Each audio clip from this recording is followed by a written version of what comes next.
हे बघा, एका सशक्त लोकशाहीमध्ये आपण भारतरत्न डॉक्टर बाबासाहेब आंबेडकरांचं संविधानाच्या मध्ये जर त्या चौकटीत काम करायचं ठरवलं तर प्रत्येकाला इलेक्शन लढायचा अधिकार या देशात भारतरत्न डॉक्टर बाबासाहेब आंबेडकरांनीच त्यांच्या संविधानात दिलेला आहे.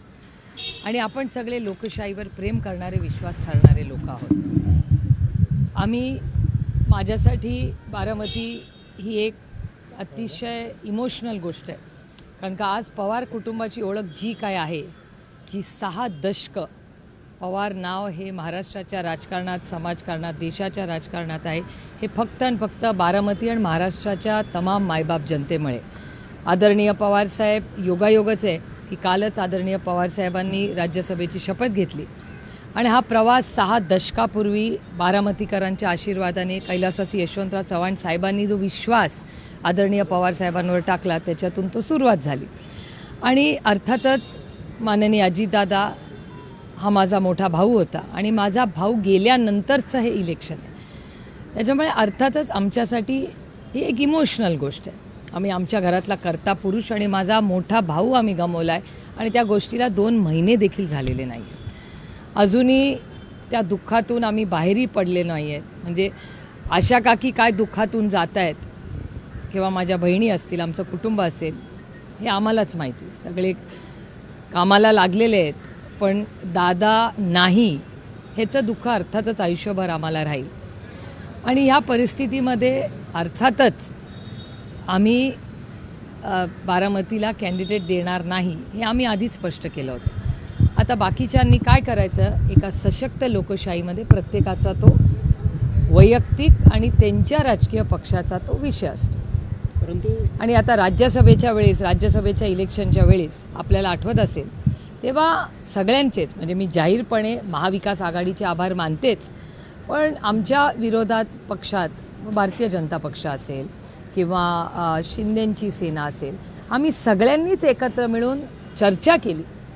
अनेक दिवस इलेक्शनच्या आधी प्रत्येकानेच एकामेकावर विश्वास दाखवला आणि आदरणीय पवारसाहेब त्यावेळेस जेव्हा निवडून आले, ती म्हणजे अनअपोज्ड इलेक्शन झालं. कारण का सगळ्यांनीच समंजसपणा आणि उत्तम डायलॉग एकामेकाशी ठेवला.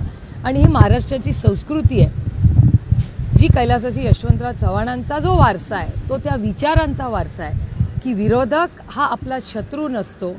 ही लढाई वैचारिक लढाई आहे, ही वैयक्तिक नाही. त्याच्यामुळे मतभेद हे असलेच पाहिजेत, पण मनभेद असता कामा नये. त्याच्यामुळे राज्यसभेचं जेव्हा इलेक्शन झालं तेव्हा सगळ्याच पक्षांनी समंजसपणा दाखवला.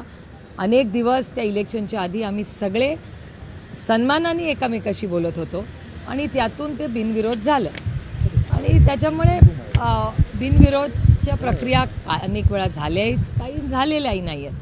त्याच्यामुळे ह्या इलेक्शनमध्ये काँग्रेसची भूमिका ही लोकशाही पद्धतीने त्यांनी केलेली आहे. त्यामुळे त्याच्यात मला काही फारसं गैर वाटत नाही किंवा काँग्रेसला कोणी कधी कॉन्टॅक्ट केला ह्याची मला काय फारशी माहिती नाही. ताई, या सगळ्या प्रकरणाच्या संदर्भात आता काँग्रेसने तर उमेदवार दिला आहे, परंतु या सगळ्या संदर्भात पार्थ पवार माध्यमांशी बोलताना म्हटले की काँग्रेसचा हा सगळा डाऊनफॉल सुरू आहे, त्यामुळे त्यांनी उमेदवार दिलेला आहे आणि त्याचसोबतच ह्याची किंमत चुकवावी लागेल, अशा पद्धतीचं एक मत त्यांनी माध्यमांसमोर व्यक्त केलं. ह्या माध्यमांना घेऊन किती परिपक्वता वाटते? एक तर काँग्रेस पक्ष, म्हणजे तुम्हाला आठवत असेल, तुम्ही खूप यंग आहात वयाने, पण काँग्रेस पक्ष हा एक भारतातला किंवा कुठलाही पक्ष त्यामाने हा एक राजकीय पक्ष, हा जर संविधानाच्या चौकटीत काम करत असेल तर आपण लोकशाहीवर प्रेम करणारे, विश्वास ठेवणारे लोक आहोत. आणि तुमच्या सगळ्यांच्या जन्माच्या आधीची एक गोष्ट सांगते, कारण का वयाने मी थोडीशी तुमच्यापेक्षा मोठी आहे, पण आम्ही सगळ्यांनी काँग्रेस पक्ष हा फार जवळून पाहिलेला आहे. मी स्वतः अनेक वेळा आणि याही वेळीच काँग्रेस पक्षाबरोबरच लढले. त्यांच्या आशीर्वादाने, प्रेमाने, मतानेही मी निवडून आलेले आहे. आणि आम्ही सगळ्यांनी, म्हणजे दादा असेल, आदरणीय पवारसाहेब तर काँग्रेसमध्येच अनेक वर्ष राहिलेले आहेत, दादा असेल, आम्ही सगळेच आम्ही काँग्रेस विचाराच्या तालमीतच लहानाचे मोठे झालेलो आहोत. आणि एवढंच नाही, पण ह्या देशावर जेव्हा इंग्रज राज्य करत होते, ह्याच काँग्रेस पक्षाने आज जो मोकळा श्वास आपण सगळे घेतोय, हा मोकळा श्वास, हे स्वातंत्र्य, हे काँग्रेस पक्षाची देण आहे, हे कोणीच नाकारू शकत नाही. त्यामुळे काँग्रेस पक्षाचं योगदान हे फार मोठं राहिलेलं आहे. ह्या देशाचे प्रधानमंत्रीपासून सरपंचापर्यंत मग महिला आरक्षण असेल, अनेक देशांनी केलेली युद्ध असतील, मनमोहन सिंग साहेब किंवा नरसिम्हा राव साहेब यांनी केलेली मोठी इकॉनॉमिक पॉलिसी चेंजेस असतील, किंवा जेव्हा चले जाओ हा नारा ब्रिटिशांना गेला तर ह्याच काँग्रेस पक्षाने केलेला आहे.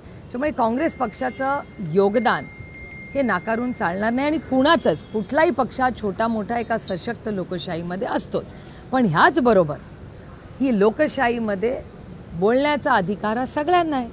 त्याच्यामुळे लोक त्यांची मतं मांडत असतात. परंतु पार्थ पवार चुकले नाही का या वक्तव्यामुळे? पार्थ पवार चुकले नाही का? यांना त्यांच्या वक्तव्याला की हे खूप इमॅच्युअर बालिश असं वक्तव्य आहे, ज्यांनी आजपर्यंत एक व्यवस्थित भाषण सुद्धा केलेलं नाही, ते तो नेता काँग्रेसला काय सांगतोय असं काँग्रेसच्या ऑफिशियल ट्विटर हँडलवरून ट्विट करतो. कृतज्ञ म्हटलेलं आहे. एक तर मला असं वाटतं हा प्रश्न मला विचाराव्याच्याऐवजी राष्ट्रवादी काँग्रेस पक्ष, अजित पवार गट जो आहे त्या गटाच्या नेत्यांना तुम्ही विचारलं पाहिजे, कारण का त्यांच्या एका खासदाराचं ते मत आहे.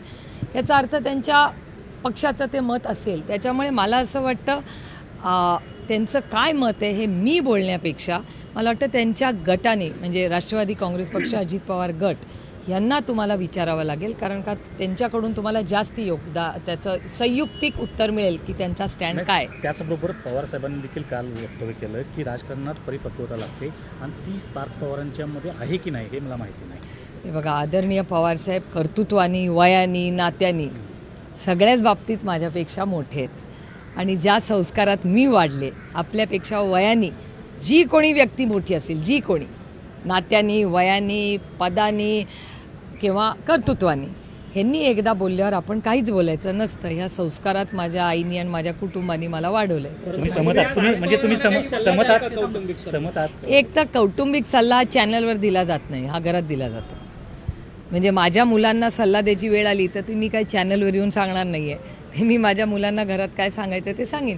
त्याच्यामुळे कौटुंबिक आणि सल्ला, या सल्ला हा एक वेगळी गोष्ट आहे आणि कौटुंबिक सल्ला ही वेगळी गोष्ट आहे. यातील एक सगळ्यात महत्त्वाची बाब म्हणजे जरी तुमचे दोन वेगळे पक्ष असले तरी तुम्ही कुटुंबावरून तुम्ही सर्व मंडळी एक आहात. अशा वेळी काँग्रेसमध्ये तुमचे हितसंबंध किंवा काँग्रेसमध्ये वरिष्ठांशी खूप वन टू वन सगळ्यांचं चांगलं आहे तुमचं. तुम्ही सुनेत्रा पवारांसाठी काही कुणाशी बोलणं केलं होतं का? कारण तुमच्या पक्षाला तर आधीच तुम्ही तुम्ही लढणार नाहीत आणि त्या सगळे म्हणून लढत असला तरी काही कुटुंबासंदर्भात तुम्ही काय नाही, एक तर माझं थोडंसं वेगळं मत आहे ह्याच्यात. माझं म्हणणं आहे डायलॉग असला पाहिजे. माझा डायलॉग फक्त काँग्रेस आणि नाही, माझा डायलॉग हा सातत्याने भारतीय जनता पक्ष यांच्याशीही चालू असतो. याचं कारण पार्लमेंटमध्ये, संसदेमध्ये आम्ही सगळे एकत्र काम करतो. अनेक वेळा किरण रिजिजू असतील किंवा ते पार्लमेंटरी अफेअर्स मिनिस्टर आहेत, आम्हाला बोलवतात. आम्ही बिझनेस ॲडवायझरी कमिटीमध्ये सगळे एकत्र काम करतो. मग भारतीय जनता पक्ष असेल, काँग्रेस पक्ष असेल, राष्ट्रवादी काँग्रेस पक्ष असेल, आम्ही सगळे एकत्र मिळून पार्लमेंटमध्ये एकत्र काम करतो. आम्ही JPCजमध्ये, जॉईंट पार्लमेंटरी कमिटीजमध्ये एकत्र काम करतो. आम्ही सिलेक्ट कमिटीज.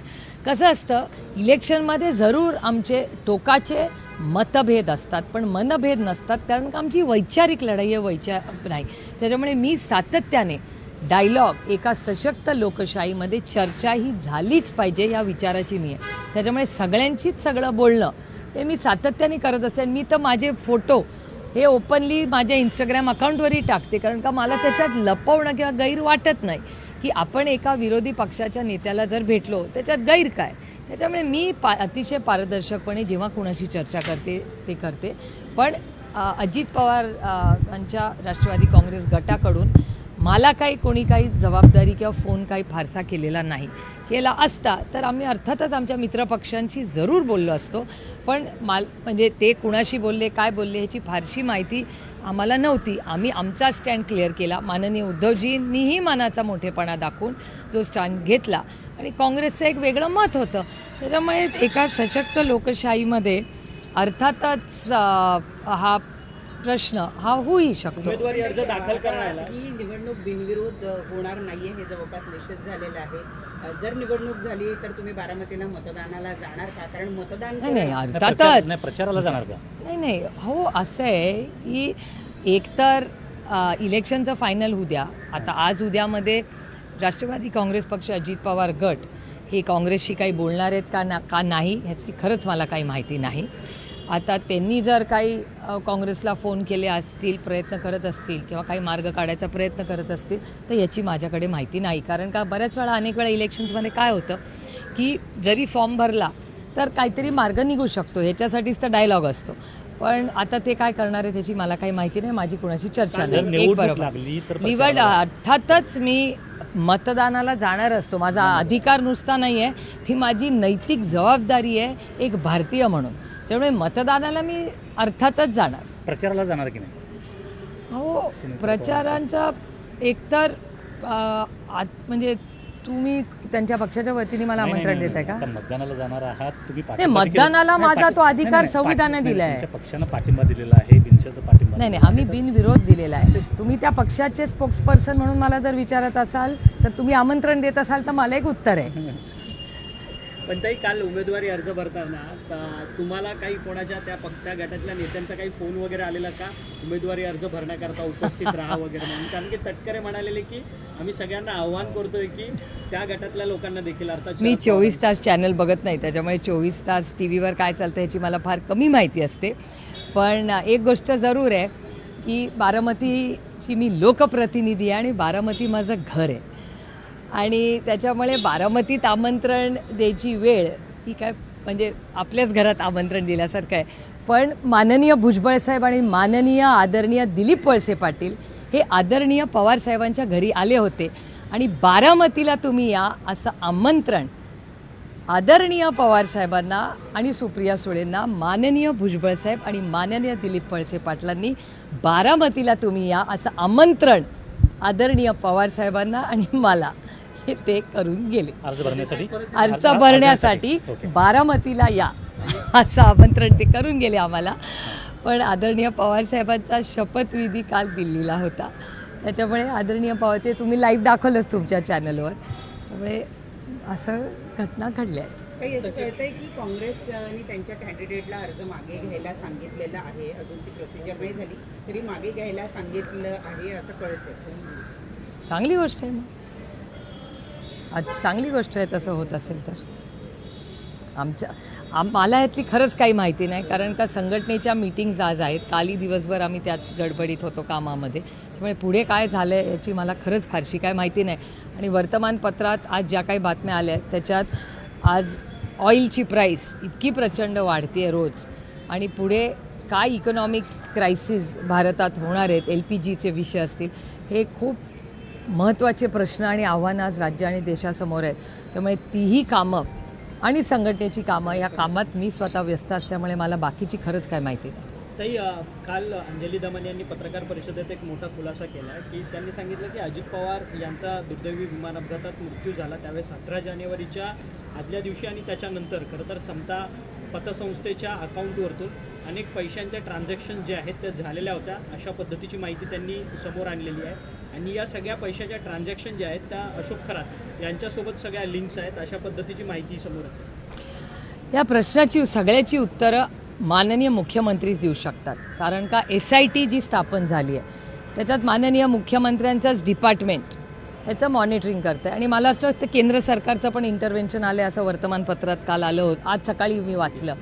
त्याच्यामुळे ED CBI वगैरे अशा काही गोष्टी आजच्या वर्तमानपत्रात आलेल्या आहेत. त्याच्यामुळे महाराष्ट्र सरकार आणि केंद्र सरकारच्या एजन्सीज या एकत्र मिळून काहीतरी हवाला वगैरे अशा गोष्टी वर्तमानपत्रात आज वाचल्या मी. त्यामुळे एकीकडे एक मोठं एक्सप्लॉयटेशनचं स्कॅन्डल, दुसरीकडे हवालाचं स्कॅन्डल आणि अशा बऱ्याच गोष्टी म्हणजे धक्कादायक, म्हणजे आपल्याला विश्वासच बसत नाही, असं वाटतं एखादी TV सिरियल बघतोय का काय, अशा गोष्टी तिथे येत आहेत. म्हणजे वास्तवतेत अशा गोष्टी तुमच्या आणि माझ्या सुसंस्कृत महाराष्ट्रामध्ये, छत्रपतींच्या महाराष्ट्रात, शाहू फुले आंबेडकरांच्या महाराष्ट्रात, दाभोळकरांच्या महाराष्ट्रात, जिथे अंधश्रद्धा निर्मूलनाचं एवढं मोठं काम झालेलं आहे, तिथे आज या गोष्टी होत आहेत. आणि त्याच्यात ED CBI SIT ह्या सगळ्या गोष्टी आल्या आहेत. त्यामुळे मला असं वाटतं माननीय मुख्यमंत्रीच आपल्याला पारदर्शकपणे सांगू शकतील की नक्की काय होतं आहे. दमनिया यांनी अजून एक आरोप केला आहे की जवळपास 100हून अधिक कॉल ह्या रुपाली चाकणकरांना झालेत, त्याच्यातले 8 कॉल्स सुनील तटकरेंबरोबर झाले आहेत, त्यापैकी 32-33 कॉल्स हे एकनाथ शिंदेंबरोबर झालेत. हे CDR जो डेटा आहे तो अंजली दमानिया यांच्यापर्यंत पोहोचतोय, त्या सगळ्या संदर्भात देखील अनेक जणांनी प्रश्न उपस्थित केले की हे CDR नाही, हे बघा, ते लीक होत आहेत म्हणजे यंत्रणेतूनच येत आहेत ना, त्याच्यामुळे यंत्रणेला तुम्ही हे प्रश्न विचारले पाहिजेत. मला एखादी माहिती आली तर ती माझ्या पदरात पडते, कारण का कोणीतरी सिस्टममधून लीक करते ना, मला थोडी ॲक्सेस आहे त्या सिस्टमचा. त्याच्यामुळे अंजलीताईंना जी माहिती येते ते सिलेक्टिव्ह लिकेज कोड करते, हे काय फार रॉकेट सायन्स नाही आहे. ताई, याच्यामध्ये त्यांचं असं म्हणणं होतं की खरं AI टेक्नॉलॉजीचा वापर केलेला आहे, मी यामध्ये विशेष काही नाही आहे CDR येतं तुमच्याकडे अभ्यास आहे असं परत होऊ शकतं का, किंवा काही CDR असं म्हणू उपलब्धता आहे शकतो. का? कारण महाराष्ट्रामध्ये CDR उपलब्ध होत नाहीत तुम्हाला पोलिसांशिवाय, ते पण DCP रँकचे जर अधिकारी असतील तर त्यांनाच अधिकार आहेत काही विशिष्ट केसेस आहेत. मला असं वाटतं की ह्या सगळ्या गोष्टी एखाद्या यंत्रणेमध्ये कशा कुणाकडे गेल्या हे काय फार अवघड नाही आहे मिळाल्या, तेव्हा यंत्रणांच्याच थ्रूज लिकेज होत आहेत का नाही होत आहेत काय कळत नाही. मला असं वाटतं आहे हम लोग आम खाएंगे पेड़ क्यों गिनना है. माझं म्हणणं आहे की या देशामध्ये या राज्यामध्ये महिलांच्यावर होणारे अत्याचारचा पर्दाफाश झाला आहे. इल्लीगल हवालाच्या केसेस, जर एक्सप्लॉयटेशन थांबवून हे हवालाचे कुणाचे पैसे 2 नंबरच्या धंद्याचे हे सगळे जर महाराष्ट्राला कळणार असेल तर पारदर्शकपणे माननीय मुख्यमंत्र्यांनी राज्याला ह्याची इन्क्वायरी करून पारदर्शकपणे राज्याला आणि राज्याच्या महिलांना न्याय मिळवून द्यावा एवढीच आमची अपेक्षा. आणि एक नोटबंदी झाली आणि एवढी मोठी नोटबंदी या देशात झाली, मग एवढं कॅशचं ट्रान्झॅक्शन आणि हवाल्याचं ट्रान्झॅक्शन हे होतं आहे कुठून. आणि हे जर होत असेल तर मला हा इश्यू माननीय आदरणीय निर्मलाजींपर्यंत पोचवायला लागेल, कारण का आदरणीय माननीय प्रधानमंत्र्यांच्या अतिशय जिव्हाळ्याचा विषय म्हणजे नोटबंदी. माननीय मोदीजींनी नोटबंदी याच्यासाठीच केली की नंबर 2चे धंदे बंद व्हावे.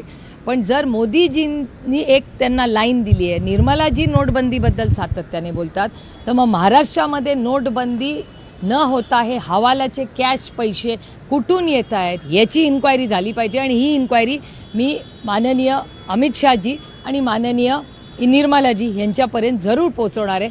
कारण का हे मोदीजी ते फक्त म्हणजे एका पक्षाचे प्रधानमंत्री नाही, देशाचे प्रधानमंत्री.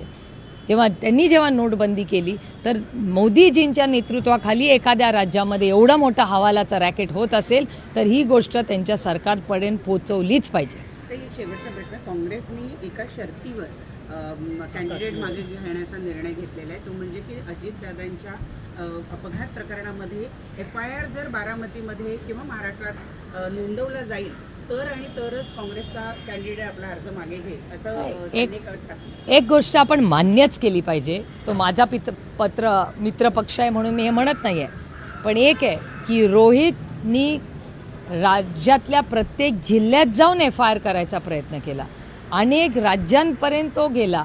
त्याला काँग्रेसच्या सरकारनीच रोहितला साथ दिली आणि अजितदादाच्या दुर्दैवी मृत्यूनंतर कोणीही FIR करायला तयार नव्हतं. रोहित सगळ्यांच्याकडे जाऊन आला, सगळ्या सत्ताधाऱ्यांकडे जाऊन आला, रोहितला कोणी न्याय दिला नाही. रोहित पवारांना न्याय, अजित पवारांना न्याय हा काँग्रेस पक्षाने दिला. जेव्हा कर्नाटक सरकारने, जिथे काँग्रेसची सत्ता आहे, त्यांनी FIR केला. त्याच्यामुळे मी नुसतं सुप्रिया सुळे म्हणून आणि अजित पवारची बहीण म्हणून नाही, पण जे अजित पवार प्रेमी आहेत, दादाला न्याय द्यायचं पहिलं पाऊल हे कोणी केलं तर ते रोहितच्या पुढाकाराने कर्नाटकच्या काँग्रेस सरकारने केलं. मी जाहीरपणे राहुल गांधींचेही आभार मानते, कारण रोहित राहुल गांधींकडे गेला आणि राहुल गांधींनी तेव्हा सांगितलं कुठलंच महाराष्ट्राचं सरकार घेत नसेल तर मी माझ्या सरकारांना सांगतो जिथे आपल्या विचाराचं सरकार आहे, आणि त्यांनी कर्नाटकाला फोन केला, तिथून मदत झाली.